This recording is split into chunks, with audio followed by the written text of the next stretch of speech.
A diver from Torquay is set for a record-breaking dip in Norwegian waters so cold they can freeze your eyeballs.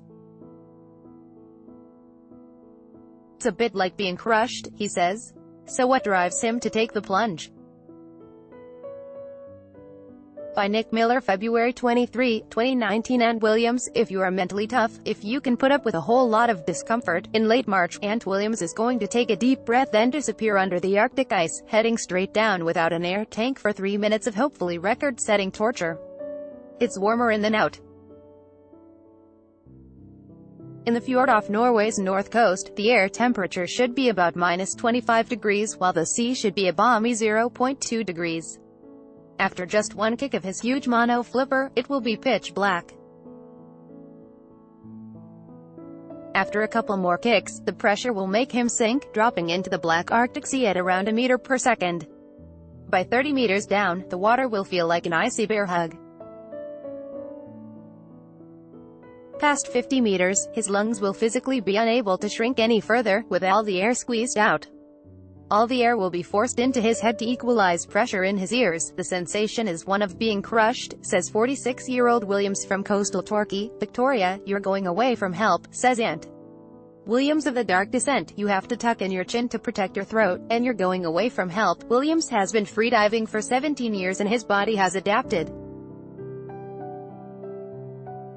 But this sport is much less a physical game than a mental one, a struggle to force your body through something it desperately wants not to happen.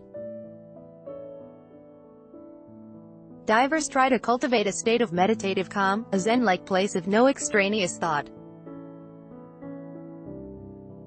I've been on dives where my brain has outright said to me, I'm dying right now.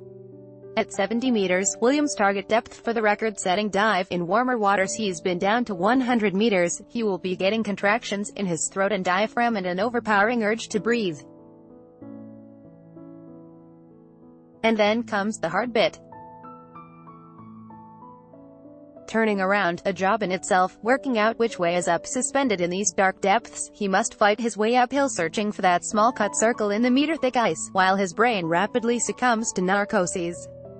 Williams in training, I've been on dives where my brain has outright said to me, I'm dying right now, I'm dying, says Williams. Other times, instead of panic he has spot euphoria, a deadly, delusional temptation to stretch out the dive because it was going so well. And then, finally, a round window in the green glowing ice, edged in gold. In April 2015, Konstantin Novikov of Russia set the current world record for a depth dive under ice. At the geographic North Pole, he dove down 65 meters, breaking the previous record of 51 meters. Williams takes a breather. Freediving is a regular sport in Russia. Deaths are also regular.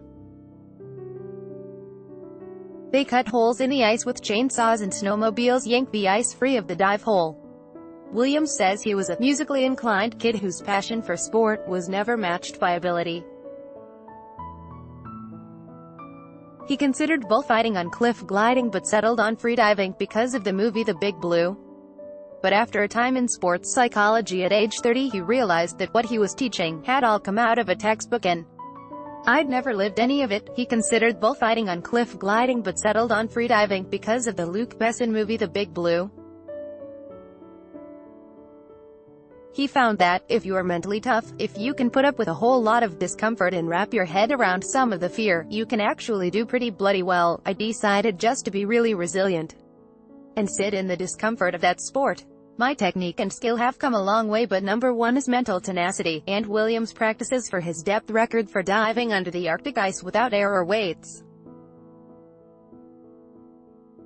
And after a career in which he's become one of freediving's top 10 achievers, he decided that freediving shouldn't be about just going a meter deeper every year, it should be about going to the fringes of your sport. So I decided to come up with an idea that would test me in a new way. It also tests his equipment. Past 70 meters, divers usually fill their masks with salt water to stop them imploding, but in this temperature it would risk freezing his eyeballs, so he's found a new type of goggle that deflates around his eyes.